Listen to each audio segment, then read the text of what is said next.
যদি প্রশ্ন আসে বাংলাদেশের সবচেয়ে বেশি ইনকাম করা সিনেমা কোনটি, 2024 সালে মুক্তি পাওয়া শাকিব খান অভিনীত তুফান সিনেমা, যা 56 কোটি টাকা কামিয়েছে।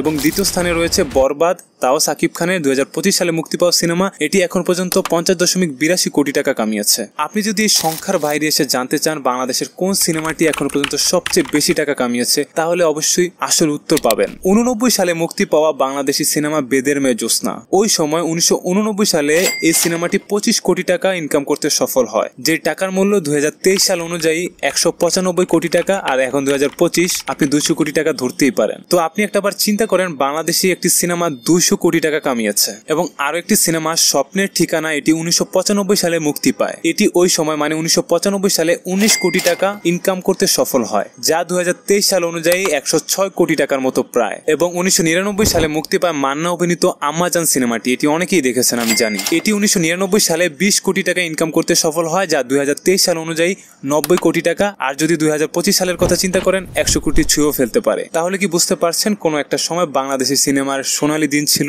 দিন শেষে আপনাকে বলি, যদি শুধুমাত্র আপনি টাকার সংখ্যা দিয়ে বিবেচনা করেন, তাহলে 1 নম্বরে থাকে তুফান, 2 নম্বরে বরবাদ, 3 নম্বরে প্রিয়তমা। আর যদি সব দিক বিবেচনা করে বলেন, বাংলাদেশের নাম্বার 1 সিনেমা হচ্ছে বেদের মেয়ে জ্যোৎস্না, এবং 2 নম্বর হচ্ছে স্বপ্নের ঠিকানা, এবং 3 নম্বরে রয়েছে আম্মাজান। ভিডিওটিতে লাইক, চ্যানেলটিতে সাবস্ক্রাইব করতে ভুলবেন না। আর ভিডিও নিয়ে যদি কোনো মতামত থাকে কমেন্ট বক্সে কমেন্ট করতে পারেন। পরবর্তী ভিডিও কাকে নিয়ে চান, কি নিয়ে চান, তাও কমেন্ট করতে পারেন। আজকের জন্য এতটুকুই। ধন্যবাদ। আসসালামু আলাইকুম।